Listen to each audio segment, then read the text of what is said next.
தன்னோட வேலைக்கு ஆப்பு வச்ச தங்கராஜை பொழந்து கட்டின அழகுமதியை உங்களுக்கும் பிடிக்குமா? அப்போ இந்த வீடியோவுக்கு லைக் பண்ணிட்டு வாங்க நாளைக்கான ப்ரோமோக்கான ப்ரிடிக்ஷன் என்னன்னு பார்க்கலாம். தங்கராஜை வெளுன்னு வெளுத்து விட்டுட்டு ஆக்ரோஷமா மதி தன்னோட வீட்டுக்கு திரும்ப போயிடுறாங்க. அதே சமயம் அன்னைக்கு நைட்டு அழகுமதி, மலர், ரேவதி 3 பேருமே சேட் பண்ணிக்கிட்டு இருக்காங்க குரூப்பில். அப்போ எப்படியோ இன்னைக்கு சூப்பராக என் புருஷனை மதி நீ நல்லா பொழந்து கட்டுனப்போ அப்படின்னு சிரிச்சுக்கிட்டே சேட் பண்ணுறாங்க ரேவதி. உடனே அழகுமதி சொல்கிறாங்க, பின்ன இல்லையாங்க, கஷ்டப்பட்டு படித்து டிகிரி வாங்கி அதுக்குரிய மதிப்பு என்னன்னு தெரியாத அந்த மாதிரி முட்டாளையெல்லாம் அப்படி தான் பண்ணணும். இப்போ நினச்சாலும் என் கையில் கிடைச்சா ஏண்டா அடிக்காமல் வந்துட்டோன்னு சொல்லி எனக்கு அவ்வளோ ஒரு ஆத்திரத்தில் இருக்குங்க அப்படின்னு சொல்லிட்டு அங்கே சீரியஸாக ஆயிடுறாங்க மதி. உடனே மலரோ, அச்சச்சோ ரேவதி நீ ஏன் அந்த டாப்பிக்கை எடுத்த? இப்போ நினச்சாலும் எனக்கு பயமாக இருக்குது. தங்கராஜனை வேற என்ன பண்ணுவாரோ, வேற மதி இப்படி பண்ணிட்டு வந்திருக்கா, அதனால் இந்த டாப்பிக்கை பற்றியே பேச வேண்டாம்ப்பா, மதி ரொம்ப சீரியஸ் ஆயிடுறா அப்படின்னு சொல்கிறாங்க மலரும். உடனே அங்கே சரி நான் வச்சிட்றேன் பாய், எங்கள் வீட்டு M10 வந்துட்டாரு, சரி நான் பாய் அப்படின்னு சொல்லிட்டு அங்கே சேட்டை முடிச்சுட்டு சிரிச்சுக்கிட்டே ஃபோனை வச்சுட்டு திரும்பி பார்த்தா பின்னாடி கையை கட்டிட்டு நிற்கிறாரு தங்கராஜ். ஐயையோ, என்ன இப்போ தானே கார் வந்த மாதிரி வெளிச்சம் அடிச்சிச்சு, இவர் என்ன பின்னாடி நிற்கிறாரு, ஒருவேளை நம்ம சேட் பண்ணதை பின்னாடி நின்று பார்த்துட்டாரா அப்படின்னு. எப்பங்க வந்தீங்க, வந்ததே தெரியல அப்படின்னு சொல்ல உடனே எதுவுமே பேசாமல் நெஞ்சை நிமித்திட்டு தங்கராஜு நிற்க, உங்ககிட்ட தாங்க கேட்குறேன் அப்படின்னு சொல்கிறாங்க. நீ எப்போ என்னை பொழந்து கட்டின மதிய சூப்பர்னு சொன்னையோ அப்போவே வந்துட்ட அப்படின்னு சொல்கிறாரு.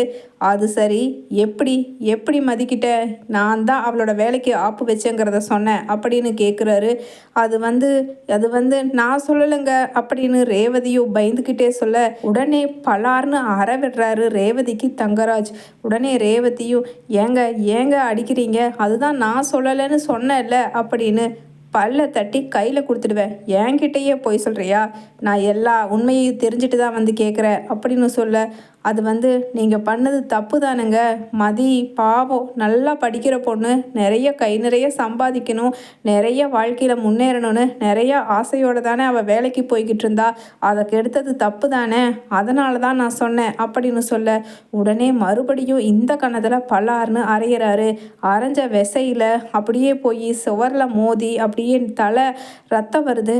ஐயையோ தங்கராசு, என்னப்பா என்ன நடக்குது அப்படின்னு சொல்ல உடனே, இதை பாருமா, நீ பக்கத்தில் வரக்கூடாது, ஒதுங்கி நில்லு, என்னை பற்றி உனக்கு தெரியுமா தெரியாதா, வந்தேன்னா அப்புறம் உனக்கும் சேர்ந்து அடி விழுகும் ஆமாம் அப்படின்னு சொல்கிறாரு. அதே சமயம் குழந்தைங்க 2 பேருமே அழுக, அங்கே ரேவதியும், இல்லைங்க நான் இனிமேல் இந்த மாதிரியெல்லாம் சொல்ல மாட்டேன் அப்படின்னு கேட்குறாங்க.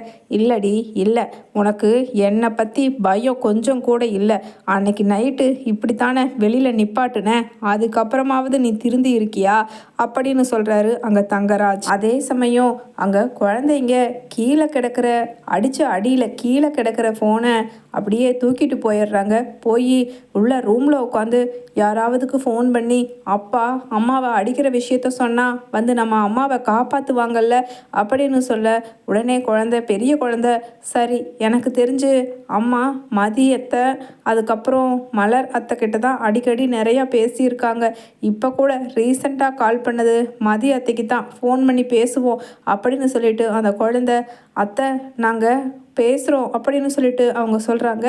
என்னடா செல்லக்குட்டி, என்ன இந்த நேரத்துக்கு ஃபோன் பண்ணியிருக்கீங்க, என்னாச்சு, ஏன் மம்மி செல்லேருந்து நீங்கள் கூப்பிட்றீங்க, மம்மி எங்கே போயிட்டாங்க அப்படின்னு கேட்குறாங்க அழகுமதியும்.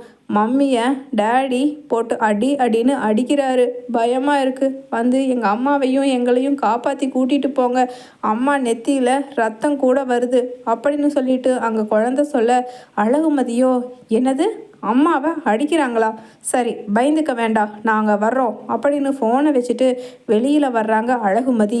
ஒரு நிமிஷம், யாராவது வீட்டில் இருக்கிறவங்க எல்லாம் வெளியில் வாங்க அப்படின்னு சத்தம் போட, என்னாச்சு மதி அப்படின்னு மலரும் பாக்கியராஜும் வர, என்ன இந்த நேரத்துக்கு வந்து எழுப்பிக்கிட்டு இருக்க அப்படின்னு ராஜலட்சுமியும் கேட்க, இல்லை அங்கே உங்கள் மாப்பிள்ளை உங்கள் பொண்ணு ரேவதியை போட்டு அடி வெளுத்து கட்டிட்டு இருக்காருன்னு சொல்லி பசங்க ஃபோன் பண்ணி சொன்னாங்க அப்படின்னு சொல்ல, உடனே என்னது மாப்பிள்ளை ரேவதியை அடித்தாரா?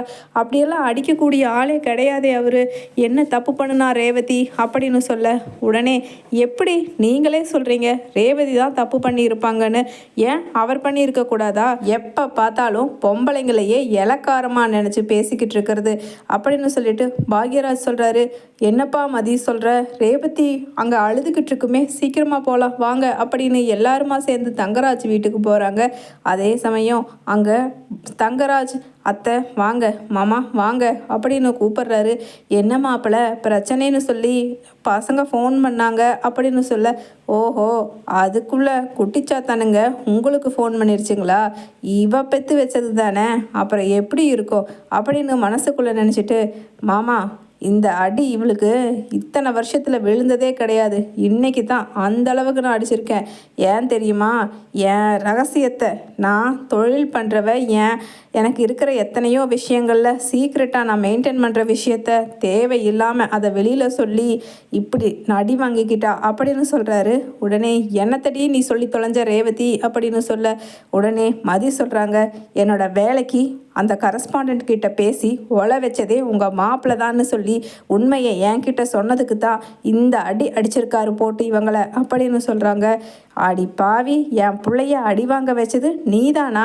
அப்போவே நினச்சேன் என்னடா நீ தான் ஏதாச்சும் இந்த மாதிரி வேலை பண்ணியிருப்பேன்னு. ஆனால் இந்த அளவுக்கு விஷயமா நடந்திருக்குன்னு நான் நினைக்கல. என்ன உன் வேலை என்ன? அப்படி பெரிய கலெக்டர் வேலையா? அதை போய் மாப்பிள்ளைக்கு எடுத்து போட்டாரா? ஏண்டி நல்லா பொழைக்கிறவங்க வாழ்க்கையிலையும் திமிரு பண்ணி திமிர் பேச்சு பேசி இப்படி கெடுத்து விட்டுட்ருக்க? நீ தான் சுரேஷ் கூட ஒழுக்கமாக வாழ்கிறதுக்கு கையிலாகலைன்னா இருக்கிறவ வாழ்ந்துக்கிட்டு இருக்கிறவ வாழ்க்கையும் சேர்த்து ஒலை வச்சுட்டு அப்படின்னு திட்டுறாங்க ராஜலட்சுமி. ஏண்டி ரேவதி, இவ தான் வந்து உன்கிட்ட ரொம்ப நல்லா பேசுகிறானா? நீ எதுக்குடி மாப்பிள்ளை விஷயத்தையெல்லாம் இவகிட்ட சொன்ன? இப்போ பாரு யார் அடி வாங்கிட்டு நிற்கிறா? மாப்பிள்ளை உன்னை வீட்டை விட்டு வெளியில் போன்னு சொன்னால் உன்னை யார் திரும்பவும் இங்கே வந்து வாழ வைப்பாங்க? மாப்பிள்ளை ஒரு முடிவு எடுத்துட்டாருன்னா அதுக்கப்புறம் நீ வாழா வெட்டியா நம்ம வீட்டில் எத்தனை நாள் இருக்க முடியும் அப்படின்னு சொல்லிட்டு அங்கே ராஜலட்சுமியும் பேச, உடனே அங்கே ரேவதியும் அழுதுகிட்டு நிற்க, உடனே என்ன இங்கே பிரச்சனை நடந்துக்கிட்டு இருக்கு, நீங்கள் என்ன பேசிக்கிட்டு இருக்கீங்க? தப்பு பண்ணவர் அவர், நீங்கள் பேச வேண்டியவர் அவர்கிட்ட. அதை விட்டுட்டு என்ன திட்டுறீங்க?